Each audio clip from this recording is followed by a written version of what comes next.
So Monday Night Raw is over. I've really enjoyed the show. I thought it was fun. We had a brand new champion crowned, a lie detector test, a heel turn, which I'm sad about, and of course, a double wrestling wedding. This is things you might have missed. And before we get started, make sure you've hit the like button. And if you are new to the channel, hit the subscribe button too. And we start off with everyone's favourite things you might have missed segment.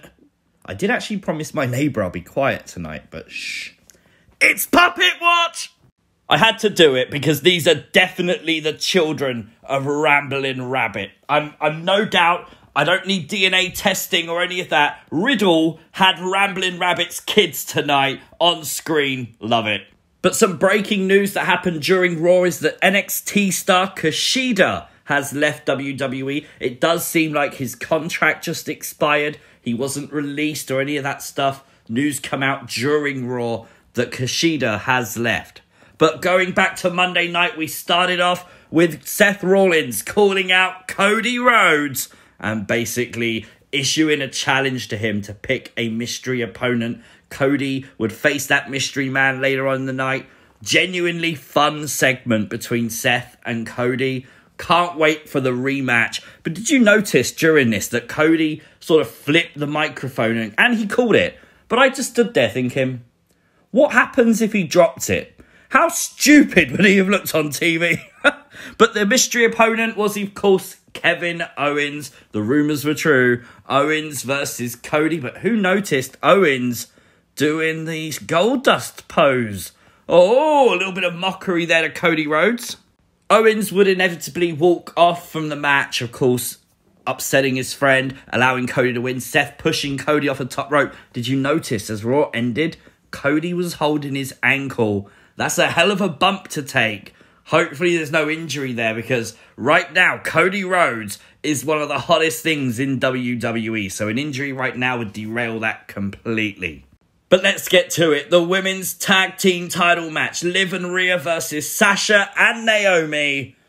Oh boy, we didn't know that though, because the graphic they used was definitely for the United States Championship. What was that about?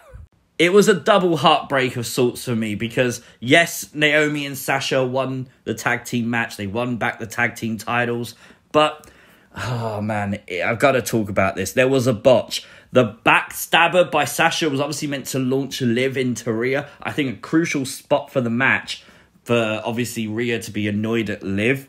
Obviously, it didn't really go to plan. Liv sort of slid out of it. But luckily, Sasha was able to spring into position. But you do see on the replay a clear shot of Liv sort of jump direction, trying to get to the right place at the right time. Rhea did a really good job later on of maybe changing the script because it was then, where were you, instead of why did you do that? I'm assuming that's how they was trying to play this out. But nonetheless, the heartbreak was real. Rhea had a choice. She could have let Liv just walk away. No. Rhea Ripley couldn't do it, could she? The minute my heart broke as Rhea Ripley attacked Liv Morgan. Oh, why can't we have nice things? I don't get it. Why does Liv Morgan's tag team partners always have to turn out and just attack her? Come on. But of course, the Riptide was delivered to Liv Morgan. Rhea Ripley, as expected to be fair, officially turns heel. I like this for Rhea. I don't like this for Liv. I really don't.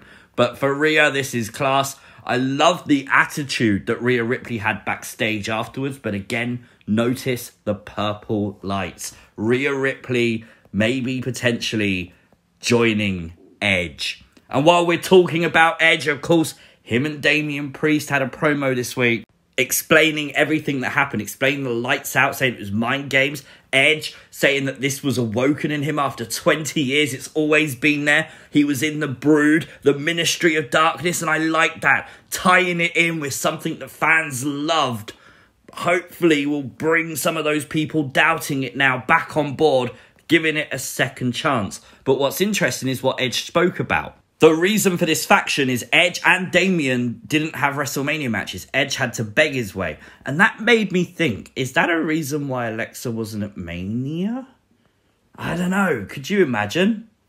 But of course, it wasn't the last time we saw them, as AJ Styles had a promo talking in response. The lights started to flicker. They went off. They came back on purple. And of course, Damian and Edge attacked AJ. Obviously, a huge attack. Edge did challenge AJ, though, for WrestleMania Backlash. So that rematch is happening there as well. I'm excited to see that. I think that's pretty cool. We crowned a new United States champion as Theory won the title. Yes, Austin Theory. Bit confusing when all the heels came out, because this is normally a babyface thing. But it made perfect sense moments later as Vinnie Mac came down to congratulate Austin Theory. Obviously, he sent the heels out to give Austin Theory a huge celebration. Of course, this is a huge endorsement by Vince. Vince McMahon is building Austin Theory, now just Theory, for the future. And do you know what? I'm for it. Austin is so talented. I think he's remarkable in the ring, so let's go with it. Now, WrestleMania 38 was seen by a staggering 56.1 million people in India. That is insane. And it kind of now explains why Veer Mahan is on television a lot. Obviously, WWE trying to capture that market. His opponent this week was this guy. You know what that means? The are you? It doesn't matter. It honestly doesn't. It was a squash.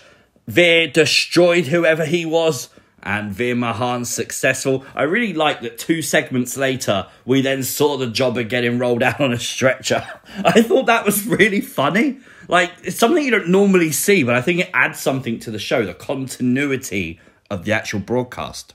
Bianca Belair and Sonya Deville did come face to face again this week. Of course, they're now set for a huge women's championship match, which we thought last week, right, was going to be at WrestleMania Backlash. Not the case. Very interesting development tonight. This match will take place next week on Monday Night Raw. Now, I wonder why they've done that. In all honesty, I do wonder. Is it a Bayley? Is it an Asuka?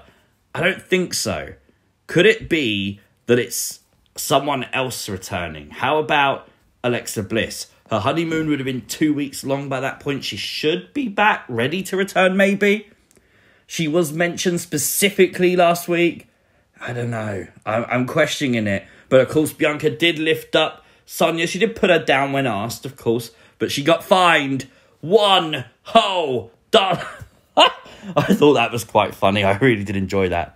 The lie detector test. Oh, the decisive proof. I did a video on this. No one believes me that it's not Elias. But now you have no choice but to acknowledge Ezekiel is the younger brother of Elias. Honestly, the lie detector test does not lie. That's the whole point of it.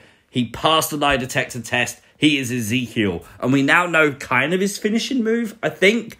Is this submission like half Boston Crab? A little bit modified. It looks really cool. But in all seriousness, who wants to hear Zeke speak is absolute genius. Whoever wrote that, give them a raise. An interesting topic from Raw, and I want your answers in the comments below. Did the Street Profits turn heel? Obviously, we saw Montez Ford kind of signaling for the Usos. We thought the Usos were going to come out. Well, RK Bro definitely did. And it was just a swerve to distract them. Now, they didn't seem very heelish in their promo, but you never know. And now we get to the wedding of the century. It really wasn't. We got Team Bad reunion. That wasn't too bad, was it? But of course, Tamina wasn't sure who she wanted to marry. At one point, yes, it looked like Tamina was about to marry Dana Brooke. I don't know what the hell is happening anymore.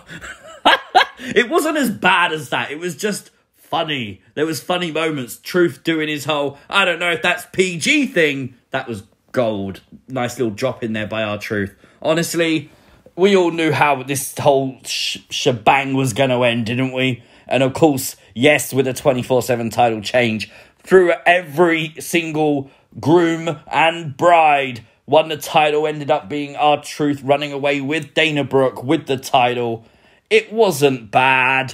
It was just, maybe a little bit too long, but it is what it is. It's WWE. I was entertained. Overall, I give Raw a very solid 8.5 out of 10. Let me know your score in the comment sections down below. If you are new to the channel, hit the subscribe button. Turn on notifications. You'll never miss another upload. Like the video. Click another one that's on the screen right now, and I'll see you next time. Peace!